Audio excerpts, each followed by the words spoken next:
And blessed to be a part of your day. Kevin Miller in the morning here on KIDO Talk Radio. Joined by Senator Marv Hagedorn. It's been a while, Senator. Thank you so much for joining us. Good to have you back. Good morning, Kevin. Pleasure to be here. Now, first of all, you're running for lieutenant governor. You're in the Senate. You're doing a lot of things. What's going on that most of us that are tuned in, we listen to the radio, we read the newspapers, we cover this like most people cover sports, that we're not aware of?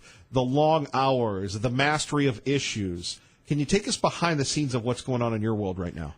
You know, first off, I want to leave the campaign stuff out because my job right now is to be a senator. That's what that's what I'm paid for. Okay. And that day usually starts about 6:30, and the first part of the session it usually ends about 9:30 at night. So that's a pretty long day. But and you run from issue to issue to issue, trying to learn what's going on and what the priorities are.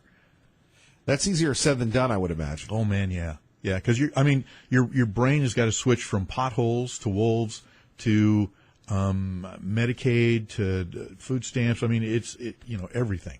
Why do you do it? Why do others do it? Considering the compensation isn't what it should be, number one, and number two, it takes time away from your livelihood and your family.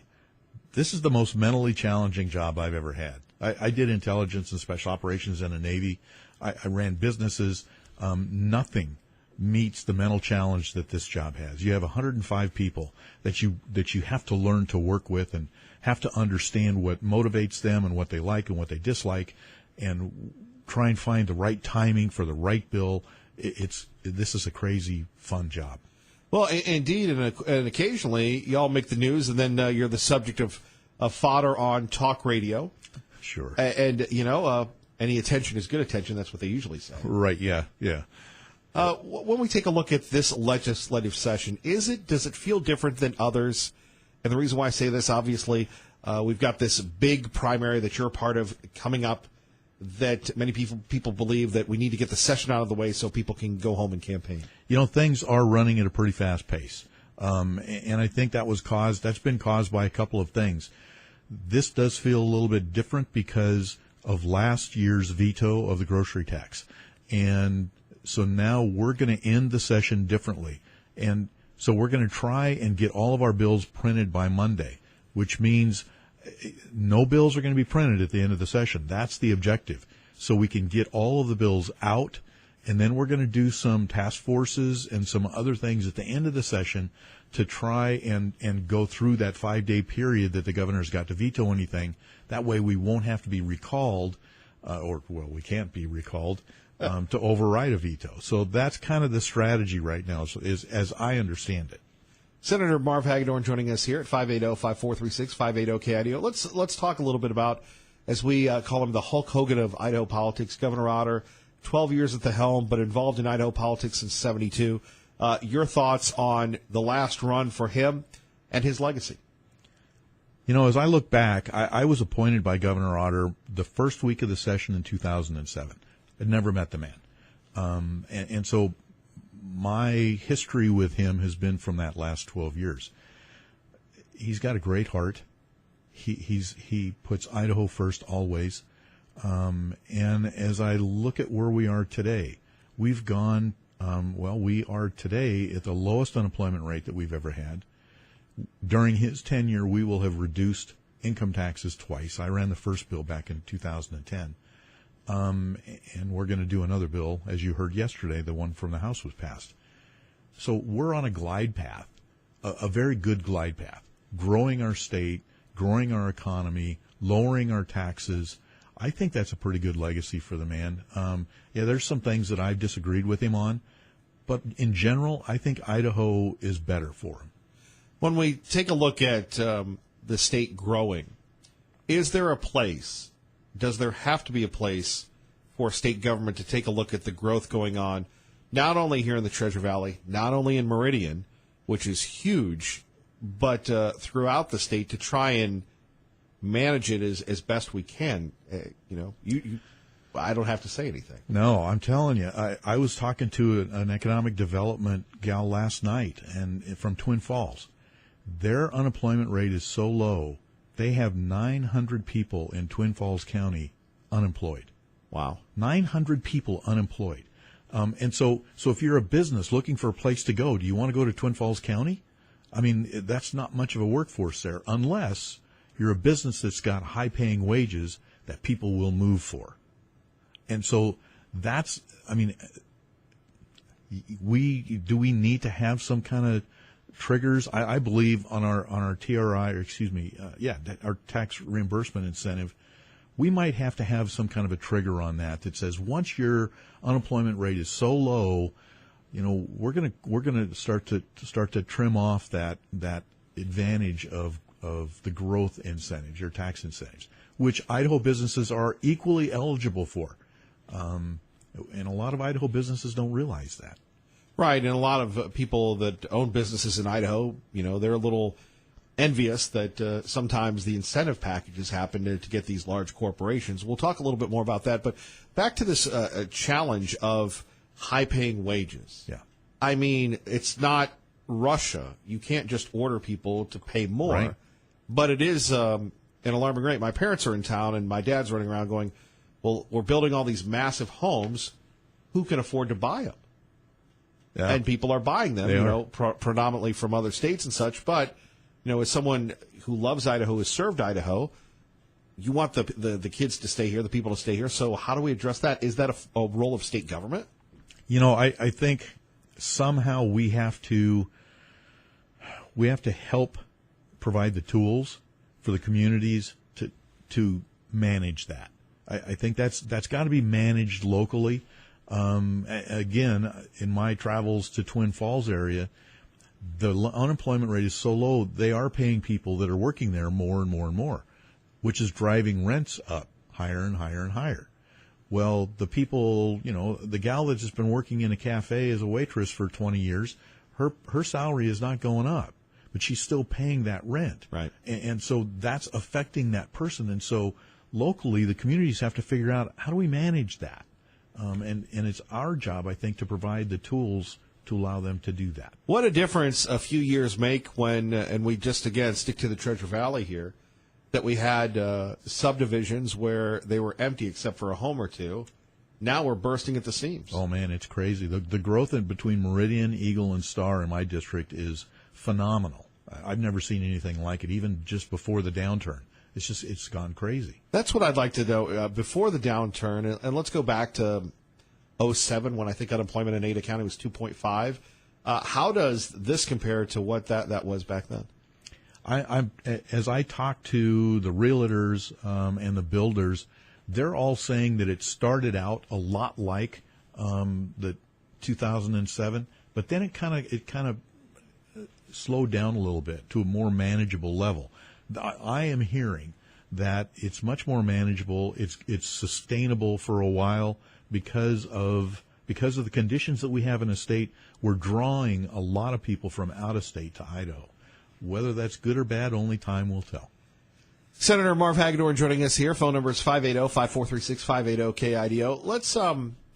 Let's delve into some of the big issues. What would you like to see the Senate and the House accomplish this session, sir? I think it's important to balance our taxes with our needs. And so I was glad to see the bill pass the House yesterday to reduce our income tax.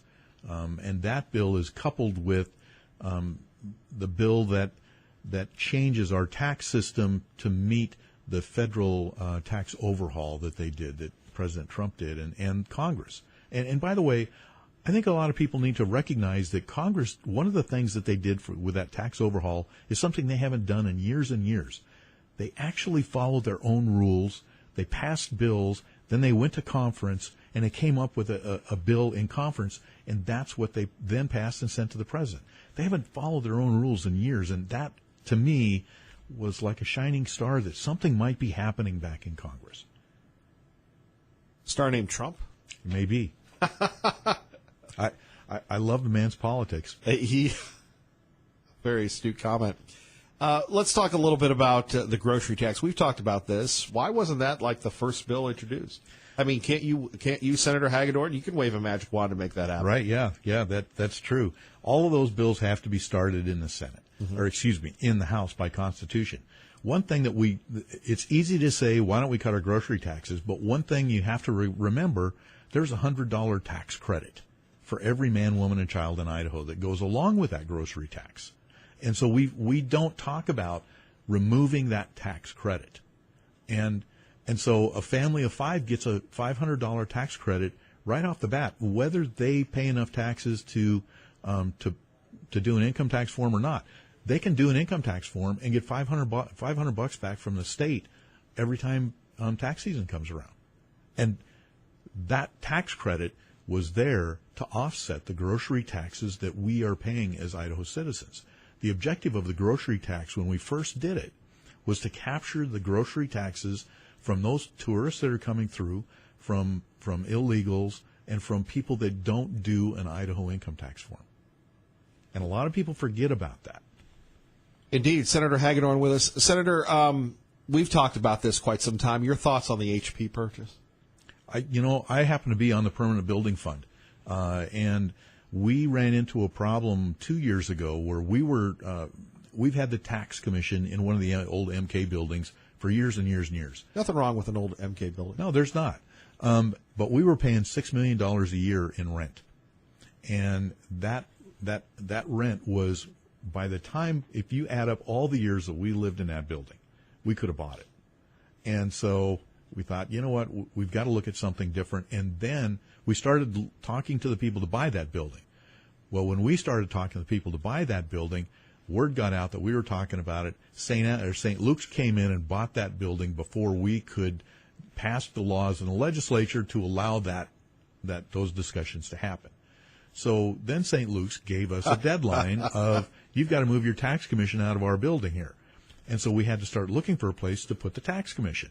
And that's what led us to, okay, what's more cost effective? Is it to find another place to rent, to build a place? What was it? So we went through all kinds of things to try and understand where we could put the tax commission and other people that are also in that building.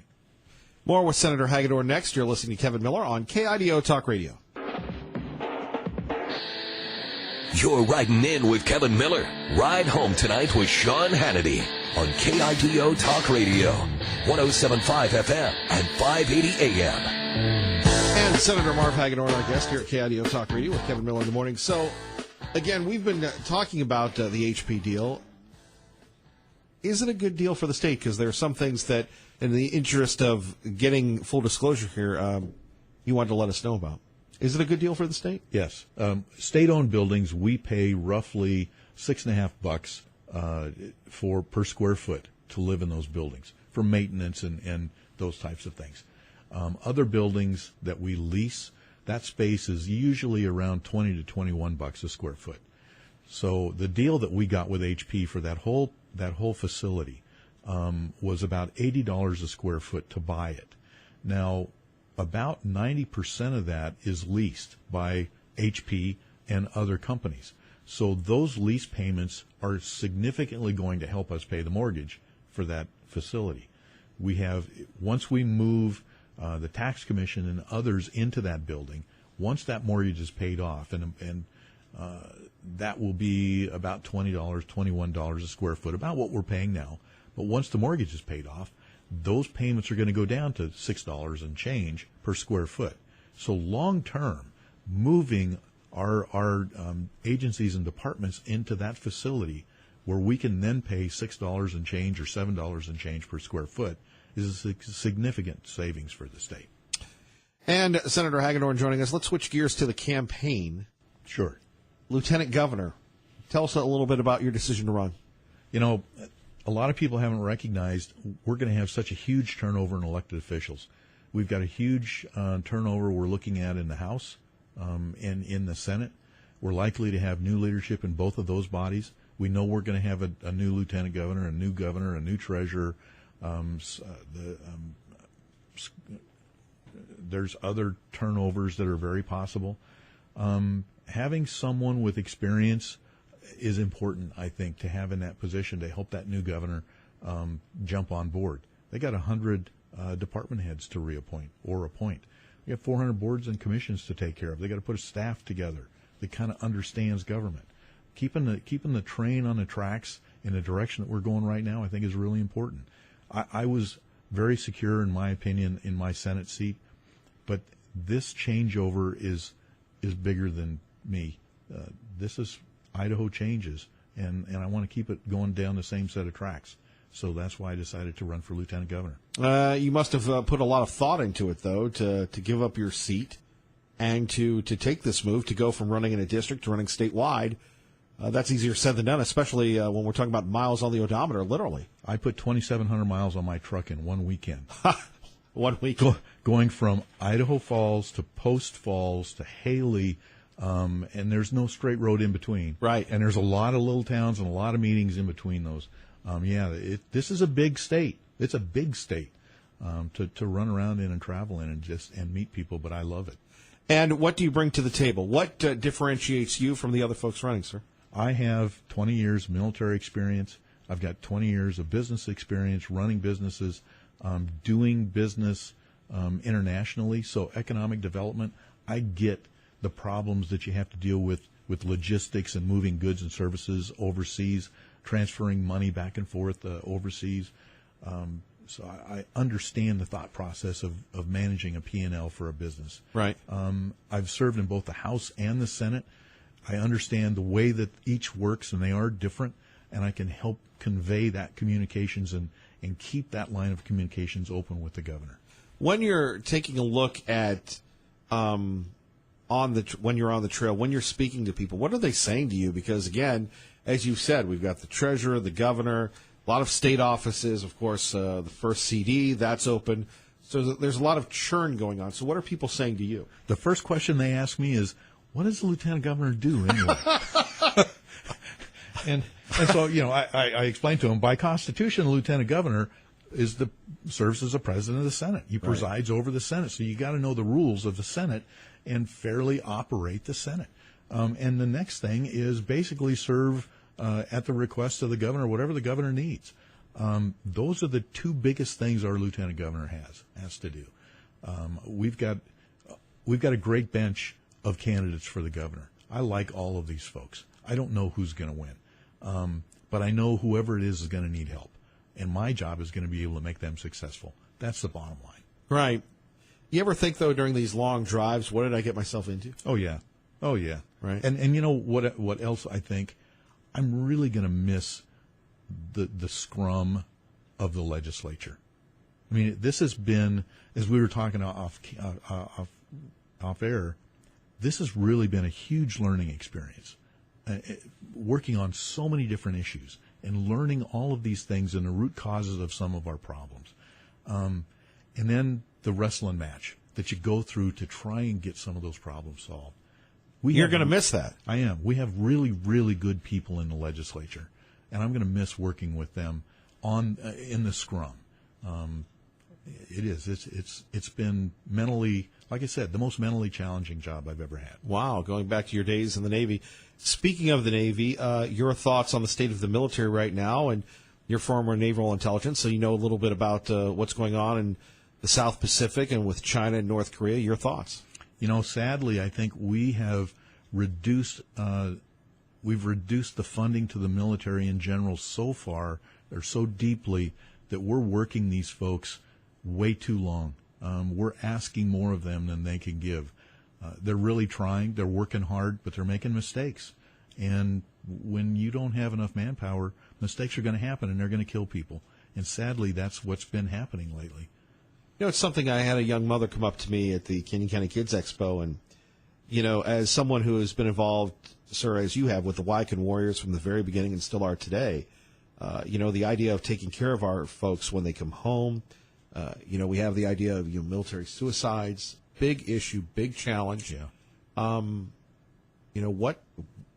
on the airwaves here. What would you like to say about that? What can we do for our folks? We have to remember that they're still out there. Yesterday, I had a really good friend of mine took the day off to go to the graves and visit the graves of 3 of his comrades who died. That was their anniversary yesterday. he was there. He was injured as well. He remembers that, and we should remember that as well. We've got Idahoans that have bled for us, and they're still out there bleeding for us, and we need to remember them. And when they come home, we need to reach out to them and make sure that they transition back into the private sector successfully. We owe them that. Certainly, when you take a look at the Waikin Warriors, now a national model.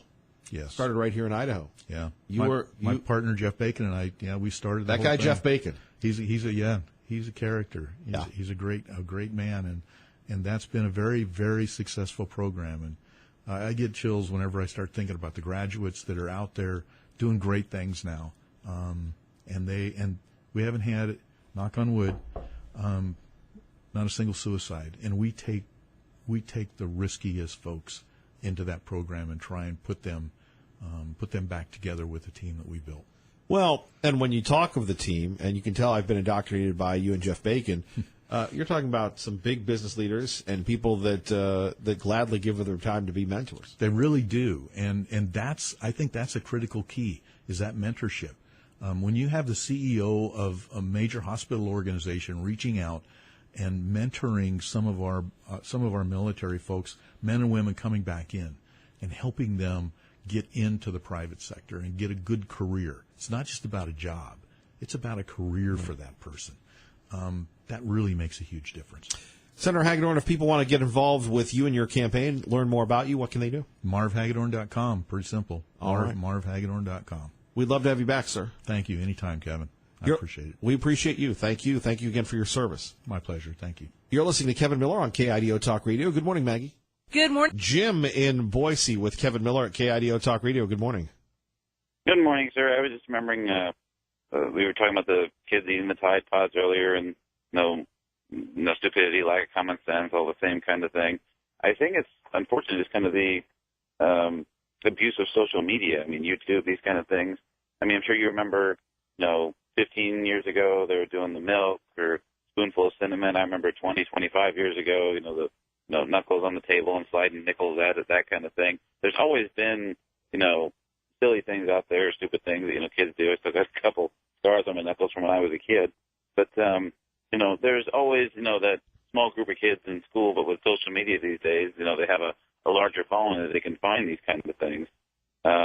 It's always going to be out there. Unfortunately, now it's getting more dangerous and stupid, with things that could be harming them, fatally, physically, that kind of thing. I mean, there was other stuff about kids and drag racing or driving fast, that kind of thing. I mean, there's always going to be stuff out there. I agree with an increase of attention, love, but I mean, like you said, there's some out there that are stupid that you can't fix. That unfortunately can find more of the same like type and do the same thing. Is just my opinion on it. Well, before you go, let's talk a little bit about social media and just the role it seems to play in our lives. And I would admit I would not be on social media. I'd be one of these people that have pieced out of social media if it weren't because of my job. I mean, people are, always about this and social media this, social media that, but I mean, is it real? Is it this? You tell me. Well, I have, younger kids, 10, 11, some older. They see this kind of stuff. One that my 11-year-old was talking about, they find these things. I have no clue where they find them. This new thing where kids are trying to run over, street signs and before they can get caught. I'm telling you, this is not a good thing. It's I know it's not a good thing. It's out there. Why are you watching this kind of stuff?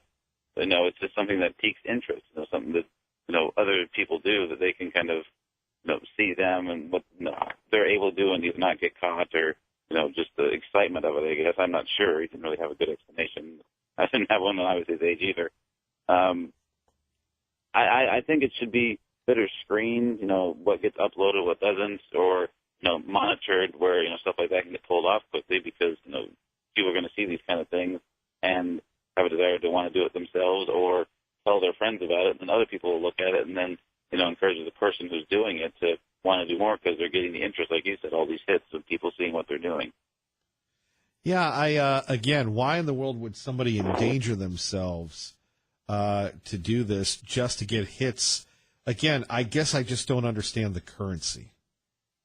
I don't either. I mean, back 20 years ago, they do it to impress girls or whatever it was. The fun thing to do. So they'd have more. The girls interested in them because they were like, he's stupid and he survived. That kind of thing. I don't know. I don't have a really good comment either on that. It's just one of those mysteries until you figure out hormones and adolescence fully, other than what it does to the body. We don't ever really understand it. Exactly. Jim, thank you very much for the call and for listening to KIDO Talk Radio. Thank you. All right. 580-5436, 580-KIDO. Kevin Miller in the morning here. Coming up, James O'Keefe will join us. That's right, the James O'Keefe. Looking forward to that. Do want to thank Senator Hagedorn for joining us as well and getting the other side of the story concerning the HP purchase. Fascinating when we're talking about the money the state will save. We'll continue to cover that story for you on KIDO Talk Radio. Let's go to Pete in Mountain Home with Kevin Miller. Good morning, Pete. Kevin, this was a quick thought on one way to maybe solve the issue of illegal aliens driving drunk, like the drunk driving in Illinois and elsewhere. We have laws that say you have to have a driver's license. We have laws that say you have to have insurance, and we have laws that say you have to have registration on a vehicle. So how about a law that says if you want to register a vehicle in Idaho, you have to produce a valid driver's license. And then once you get your temporary registration, you then have to show a valid insurance policy on that vehicle. And if the police pull anyone over, and I see this all the time in our paper here, being pulled over for no driver's license. If the police pull you over in a registered vehicle and you have no driver's license and no insurance, the police impound the vehicle. And to get the vehicle out of impound, you pay the towing fees and the daily impound fees, and you produce your valid driver's license and your valid insurance. And I will guarantee you that will do one of two things. It will either get all those illegal drivers off the road, or it will get all their vehicles off the road. And there's nothing in there that's discriminating against anyone, because we already have laws that say you got to have all that stuff. So let's just, if you don't have it, we're impounding the vehicle until you produce that license and that insurance. See, that's what I don't understand is how in the world could we ever, with a straight face in the John McCain, Barack Obama world, support catch and release? Okay. Now, Pete, yeah. Now, Pete, here's the one. You're a nice guy, and maybe you've got some issues, and I pull you over, and you go, well, Officer Kevin, I'm a good boy, and I pay my taxes. Well, Pete, you're going 75 and a 55. Yeah, but I had to get home to hang out with Aunt Sally. Well, gee, Pete, I feel for you, but the law is the law. Yet with the illegals, well, they're here from another place. They work hard, as if people don't work hard. Yeah, and golly, here we are. We're a sanctuary state, so you don't have to obey the law in our sanctuary state unless you're a citizen. Unless you're a citizen. That's what I always love about the government is how selective they are when it comes to what do we call that? The security state. Yeah, Pete, the enforcement stuff. I know what type of sandwich you ordered at Albertsons, but I can let people run wild and free in the country, and they don't have to be citizens. Yeah. But how do you think that would work if we just start impounding vehicles? We might need bigger impound lots, and then if it's in the impound lot for a month, you put it up on auction. Wow. But I'll tell you what, that's real money. You're out there driving around, and your vehicle gets impounded. That may persuade people that maybe they ought to get a driver's license. Indeed. Pete, we appreciate it. Thank you. You're welcome. 580-5436, 580-KIDO. Let's go to Christian and Weezer with Kevin Miller at KIDO Talk Radio. Good morning, Christian. Good morning. Hey, just wanted to pipe in on the Tide Pods. And, the fact that you're bringing attention to that might not be a good thing. And now hear me out. Nature has a way of correcting itself. It's a good year, lots of rains, lots of food, and the deer forage, and they become overpopulated. then the next year it's a bad year. Well, that's a good thing because then the strongest survive, and as the species goes on, it has a better chance of survival in the future. So pretty much every species on the planet has this sort of culling of the herd. So with humans, it's basically like, well, here, watch this, hold my beer, and maybe we should just let these kids eat their Tide Pods, because do we really want them breeding? I know, sorry, cynical. Maybe that sounds too harsh, but I mean, really? Well, if I said that, I would be in trouble, so I'll just I know. I'll leave that But to the everyone's listening thinking audience. Wow. Everybody's thinking it. At least they should be. But anyway, I just kind of putting it out there a little humorously. A little humorously about thinning the herd, yes. Yes. Yes. But anyway, God bless you. Have a wonderful morning. Christian, I'd say stay out of trouble, but I think I know better. Yeah. Yeah. I'll be good. Roger that. Have a good one, sir. You too, Lynn. All right, Christian joining us on KIDO Talk Radio. Phone numbers here, 580-5436, 580-KIDO. Kevin Miller here talking about a couple topics. Do want to thank Senator Hagedorn for joining us. James O'Keefe coming up very soon from Project Veritas, talking about his new publication, American Pravda. But getting back to this, you've got the folks at Tide. They're very worried because people are going on YouTube and doing the Tide Pod Challenge, whatever that means.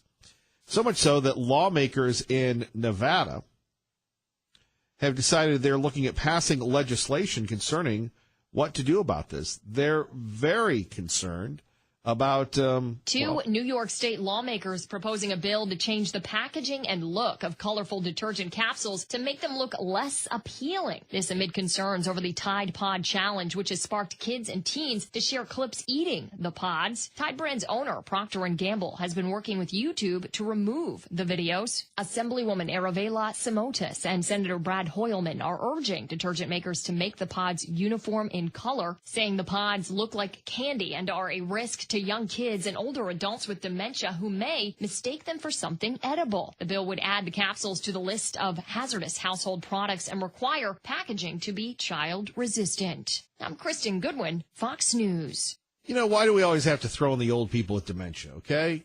I don't think that we have to worry about them. But these kids doing this, by the way, as she just said, Kristen, it's New York, not Nevada. But, okay, lawmakers need to do this. What about ever saying to kids, don't do this? Don't touch this. Maybe there's a deeper question of why people are doing this for YouTube hits. 580-5436, 580-KIDO. Let's go to Craig in Boise with Kevin Miller at KIDO Talk Radio. Good morning, Craig. Good morning, Kevin. These aren't little kids eating these Tide Pods. These are teenagers and young adults. So if you can't discriminate between candy and clothing detergent, and you're in your, mid-teens to early adulthood, there's more going on than the detergent maker can address, I would think. Wouldn't you? I would agree with you, but I don't think I think, like you pointed out, it's their choice to do this because they want to get 1,000 hits or take a challenge on YouTube. Oh, boy. Well, the overpopulation people would have, I would think they would support the old culling of the herd, as your last caller recalled. They think there's too many people on the planet already. So, what's a cheap detergent pod? And they get their goals met, right? Exactly. Well, here's another one. I know you're going to feel the pain on this one. Twitter could suspend you for tweeting the Tide Pod Challenge. Well, I would think they would probably want to look into some more egregious violations of at least what they consider to be hate speech than the Tide Pod Challenge. I know that Facebook probably won't. Facebook, they're the whores of social media, and yes, I said that publicly because they'll do anything for a buck.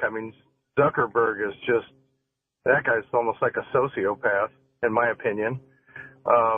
I want to talk about social media a little bit. I I've been on social media. Obviously, I wish you a happy birthday as well. But I don't really see much value in it anymore. It seemed to be one of those, the thrill is gone.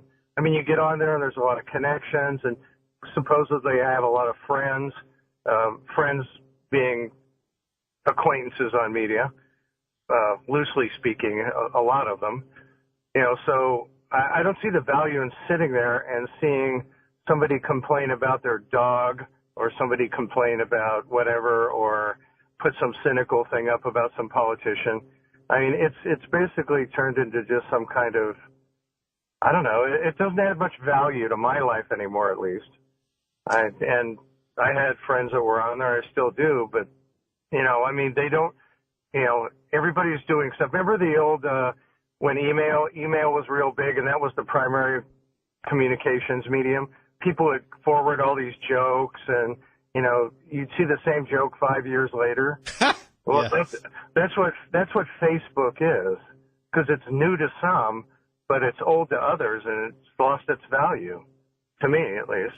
Well, now it's Snapchat.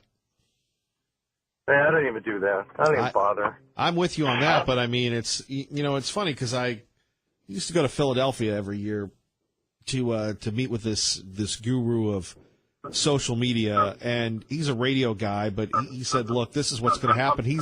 Every prediction that he made has turned out to be true, but I don't understand where you invest in something like, let's say, MySpace. MySpace is out, Facebook is in, Facebook is out, Instagram is in, Instagram's out, Snapchat's in. It just seems exhausting. It's the newest dopamine rush is what it is. You keep your brain chemistry hooked. In fact, what was it recently? One of the Facebook executives who left the company said, yeah, what we're doing is we're exploiting the psychological and emotional vulnerability of people to basically build our company.